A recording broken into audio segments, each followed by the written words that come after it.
Welcome to the Ben Buzz. I'm Benny King, and you're listening to Hawkeye State of Mind. Now, the Hawkeyes have a huge game today against Penn State. The Penn State Lions are coming to town at Kinnick Stadium. Now, this is a huge matchup. Now, we thought it was going to be one of the more difficult games on our schedule, especially with games like Oregon on the horizon. So we're like, man, coming into this, it was like number 2 Penn State, and then Oregon was still really great as well. So it was like, man, this is going to be a really tough stretch for us. But then all of a sudden, Penn State has really fallen off their rocker.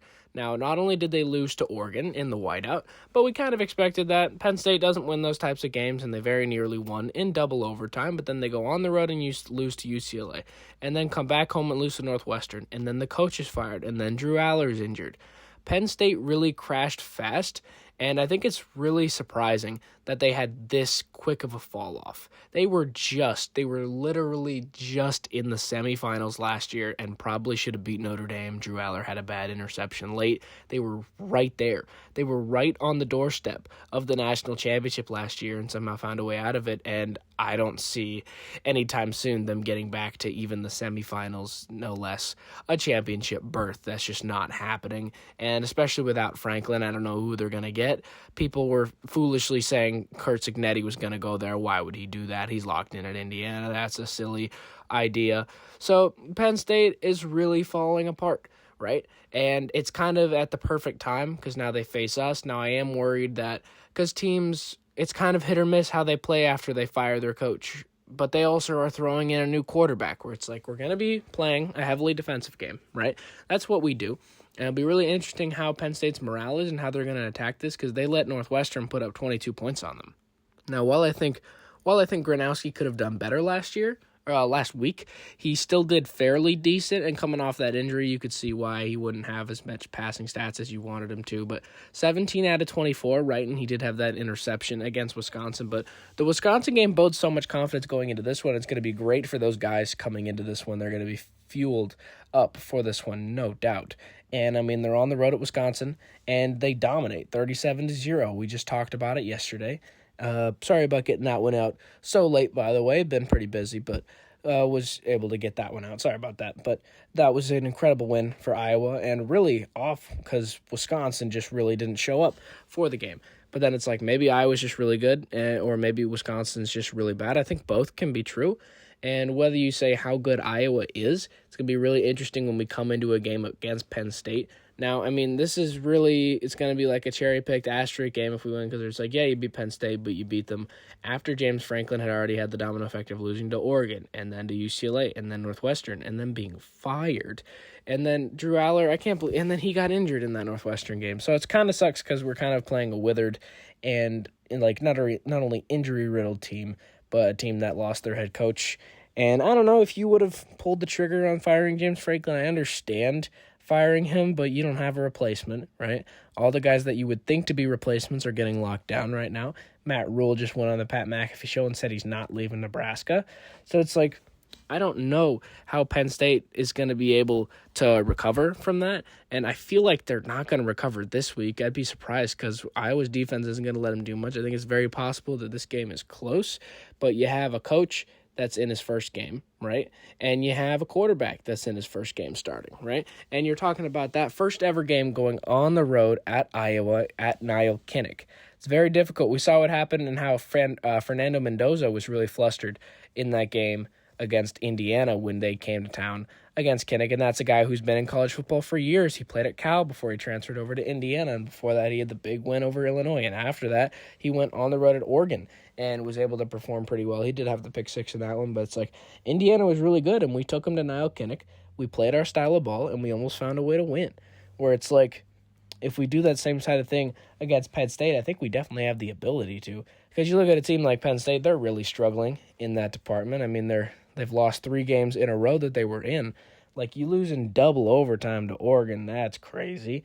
Then you go on the road and barely lose to UCLA in a shootout, which is like, how are you in a shootout with UCLA? Well, it turns out they had an incredible play caller on their staff for years and didn't know it. Enough guys got fired that he got his chance, which is crazy. But then you come back home and you lose to Northwestern as well, which Northwestern is quietly becoming one of the better teams. I hated on them at first. My bet on that, because now they're 4-2. They're usually not at that level. We don't play them this year. And especially with how convoluted and big the Big Ten is now, and how there's not an East and a West, or, how there's not divisions like that, where, we don't play as much of our bitter rivals like Northwestern or Illinois anymore. What we do play is we play a couple of the Big Ten teams every year. Last year it was UCLA and Washington. This year it's USC and Oregon. We still play some fairly decent rivalry games. We played Wisconsin, which that didn't age well, did it? And we're going to play Minnesota at home for the Florida Rosedale in a few weeks. And then we're going to play Nebraska at the end of the year like usual. Iowa's pretty good. We have a pretty good future. And this weekend is going to be really tricky. Now, I don't think Penn State is near what they were. Obviously, that's a dumb statement. I mean, I don't think Penn State is going to be able to perform near as well as they did against Northwestern, UCLA, and Oregon. And those are in games that they lost. I just don't know if I see that, especially against a Penn State team that has really struggled. And you're talking about an Iowa team that is really hot, coming off of dominating UMass, then going on the road and beating Rutgers by 10, then coming back home and nearly beating one of the best teams in the country. They're number 3. We'll see how they move up after this weekend. It's Iowa, and then they go on the road and dominate Wisconsin. This team is great. They really are. It's now they're coming back home to face a Penn State team that's not near at full strength. Penn State is really withered. I think that's what's really sucks, because it's that's cool that we have an edge now and that we kind of have that advantage, but it kind of sucks to think that they're not at full strength and they're not at what they are to be. It's kind of like when you're going into a game and you're or in a game, and the quarterback gets injured and then you end up winning, where it kind of feels like it leaves a bad taste in your mouth, because you're just yeah, we won, but you don't want to win like that. You don't want to win after several teams kind of broke them coming into this, and then the quarterback's injured. They don't even get a chance to fight for this game, and then the coach is already fired. So it's you kind of feel bad about it. At the end of the day, a win's a win. I get that, but you can kind of feel bad about it like that in those situations. But honestly, Gronowski's going to have to play pretty good in this. Now, Gronowski did fairly decent against Wisconsin. I think he's going to have to play a lot better. Penn State's defense is fairly solid. We saw what happened when UCLA just rallied crazy against them. That's the only performance that was really, really atrocious from Penn State's defense. If you want to say allowing 2 touchdowns in a row in overtime against Oregon, you could certainly make that argument, but they also kept it at 3-3 for a lot of the game, held them at 17 in regulation. Those overtime periods, especially with how tired the defenses are, just kind of feel like a gold mine for points in, quick succession. So I think that's part of it as well. But I think Gronowski's definitely going to have to play better through the passing game, but we'll have to see if we need to, because Kamari Moulton is a stud. 15 carries, 96 yards, and a touchdown last week. He's going to be huge. Xavier Williams got back into the lineup last week. That was huge. And then Patterson, his ankle was really bothering him. We haven't seen him since he got injured in that Rutgers game. So, sucks that Patterson likely won't see him. We'll see.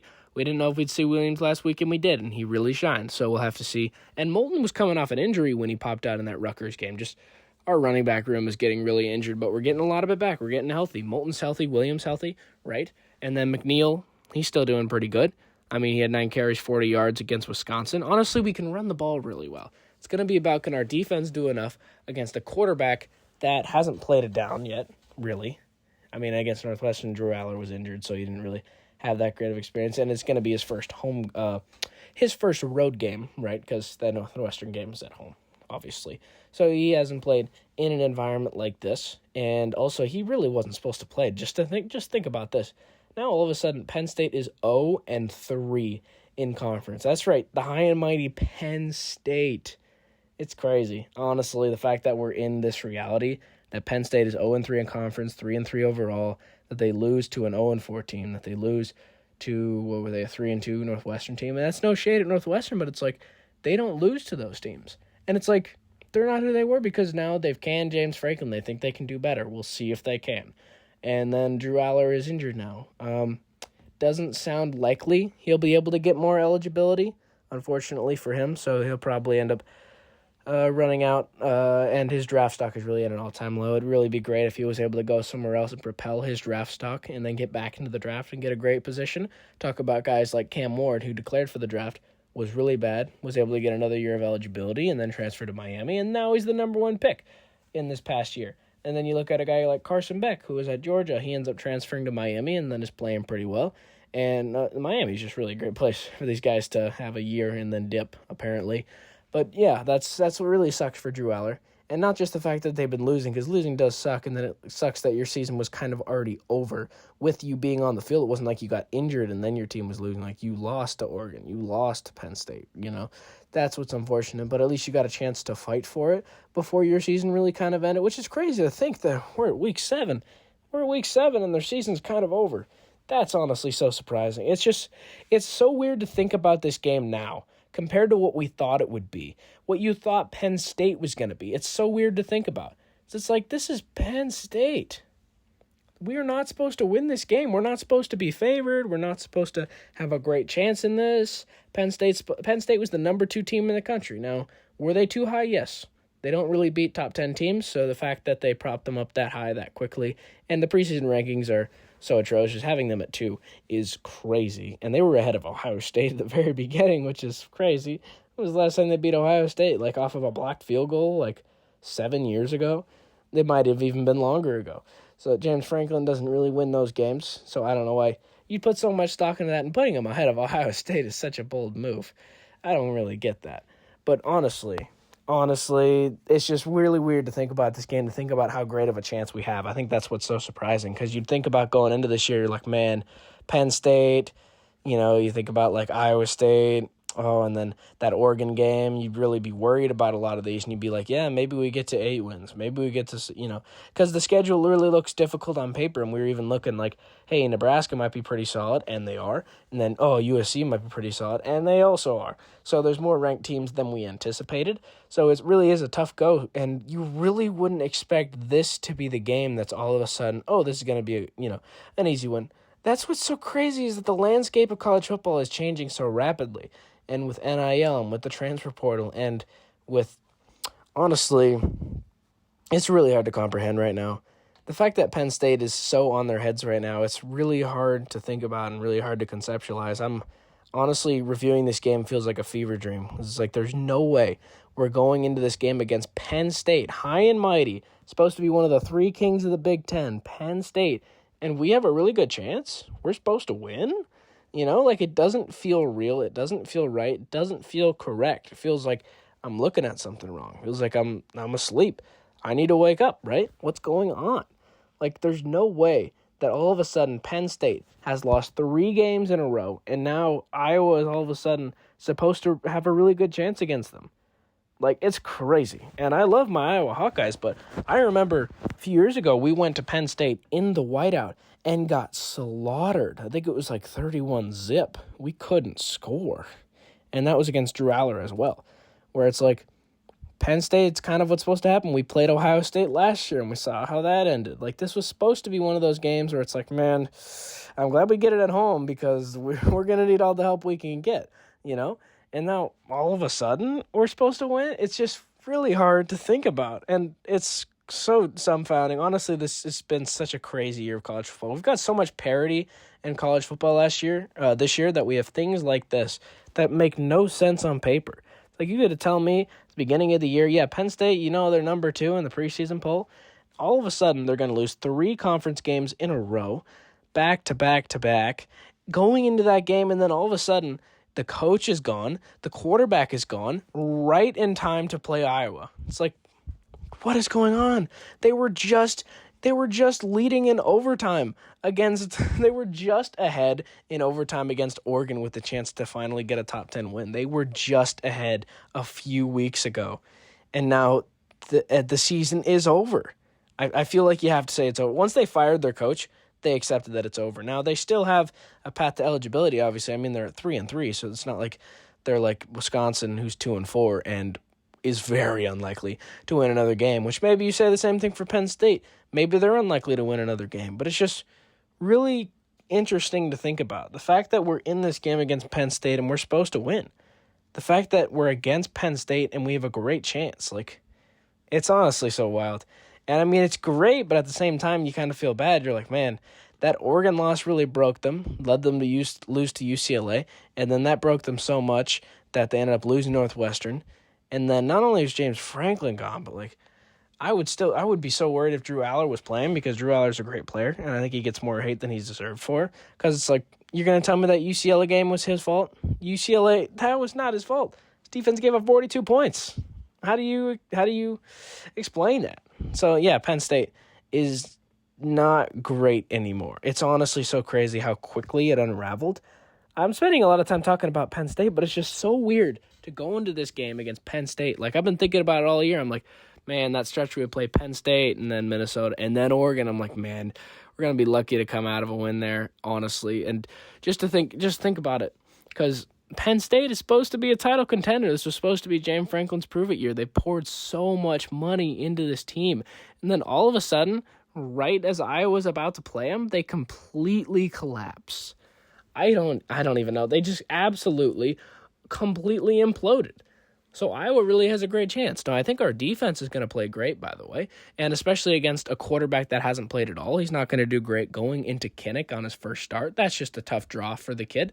It's an unfortunate start for him. But it's like, with what Iowa was able to do to Wisconsin, and Wisconsin and Penn State, you would think that they wouldn't be comparable, but all of a sudden they are. College football is so weird this year. What is going on? I don't get it. All of a sudden, Wisconsin and Penn State are just on par, but not in a good way. It's like, oh, is Wisconsin having a better year than expected? I guess Wisconsin's all of a sudden a Big Ten powerhouse. No, they're both bad. I don't even know how to explain this. It's honestly so crazy that all of a sudden Iowa has this great of a chance. Now, once again, I'll go back to our defense. Now, I think they will have a chance to do pretty good in this one. And as we said, he's going to be getting his first start, this guy, for Penn State. I would be surprised if Penn State is able to do too much on offense, especially early. Now, I do think they can run the ball pretty well. We are good at running the ball, stopping the rush too. And especially if they're trying to run a lot to try to take the pressure on that guy, when the defense knows what you're doing, it's so much easier to stop them. So if our defense knows that they're not going to have this guy pass too much, we're going to be really locked in on him. It's going to be really, I'm worried that we're going to really struggle against Penn State's defense, but let's face it, Penn State gave up 22 to Northwestern, 42 to UCLA, and then the score is going to say they gave up 30 to Oregon, but it was really not as much like that because of all the points they ended up rallying off in overtime, which is a cheat code when it comes to final scores. So I think we're going to have a fairly decent day. I think we're going to be able to run the ball pretty good. McNeil, Williams, Moulton, we've got a lot of great players. And we're going to see Weegan. He's a pretty good returner for us as well. So we're going to have the nightcap game this Saturday. It's going to be really, really interesting. And it's just so odd to discuss this game as not a gimme, but just discussing it like this is so odd. Because you'd think it'd be such a tall task. You're like, man, Penn State's coming to town. Man, it's going to be so difficult. But to all of a sudden be like, yeah, we should win this one. Yeah, with all the games that are left, this is probably the easiest one on our schedule. Yeah, this is probably the only gimme left. It's like, what? It's Penn State. College football is insanity. And I've touched on this a lot, but like you really can't overstate how crazy college football is and the way it has been over the past year. It's like the fact that Penn State, like they started 3-0, right? Which it was pretty fraudulent because it's not like they played anybody, right? I mean, they beat Nevada, FIU, and Villanova. They decided to schedule no one. And then they went into that Oregon game. And we had been saying all year they were going to go into that game unprepared. And what happened? They were incredibly unprepared. And then on the road at UCLA, it's just absurd. And then the Northwestern one is really what broke the back of Penn State. Not only Drew Aller's injury, but they just scrapped the whole season with firing Franklin. I mean, the amount of money that's poured into that team is ridiculous. And the fact that they're not even snipping the top 25 right now. They're in the bottom 25 just about. I mean, you'd have to start thinking about that for sure because they're not beating anybody impressive. You'd certainly have to think that. So Penn State all of a sudden isn't good. And you'd be worried about Penn State. They're not getting to bowl eligibility probably because if Iowa was able to beat them this weekend when we host them, then they go on the road at Ohio State. And then they're hosting Indiana, which we know how good Indiana is. And then on the road at Michigan State, maybe they find a way to figure out how to win that one. But Penn State has been so unimpressive. I don't know if they win another game. You just don't know anymore with Penn State. And when they host number 25 Nebraska, maybe they lose that one as well. And then on the road at Rutgers, because it's so weird to think about a team like Penn State because they're supposed to beat this year. You're like, oh, yeah. They'll probably beat Nebraska, and yeah, Rutgers probably win, Michigan State. Yeah, but they probably beat Indiana. Yeah, they probably beat Iowa. They probably only lose to Ohio State. That's usually how it is. That's how it's supposed to be. That's how it works. That's how Penn State is. All of a sudden, it's like, yeah, I mean, they might not win a game. It's crazy. And I think that's definitely bodes well for us. Unfortunate that they collapsed the way they did, and just the fact that it was on the back of Drew Aller's injury as well. I think that's the saddest part about this. Now, I am very excited about our chances. I feel like it's very possible I was able to come away with a win. I would kind of be surprised if we didn't, just because about how down and out Penn State is. Now, I think this is definitely possibly a really tough game because Penn State is going to give everything they had, and those guys that are going to be able to get on the field and that backup that's going to get on the field, like, they all have so much to prove. And maybe you say that they have so much to prove, but you also say they have nothing to lose. I think that's what they say, is that it's an old saying, right? The scariest man is one that has nothing to lose, something like that. Like, they really don't have anything to lose. So if they end up doing that and they take that out on us, well, we'll see if that happens. Hey, if they do, you heard it here first. Right. So I hope Iowa was able to figure this one out. I would be really concerned if we lost this one, because you look at the rest of our schedule and we host Minnesota. I feel like we could probably get the Floyd of Rosedale in that one, especially hosting is huge. Hosting number 8, Oregon, I mean, we talk about it. Oregon's good. They're going to whoop us probably. And then on the road at USC, that's probably a loss. So you think about bowl eligibility, right? Shouldn't be a problem, because if we win this one, we're at 5 wins. And then if you think about Minnesota and Michigan State, if we split that one, if we split those two, there's your bowl eligibility right there.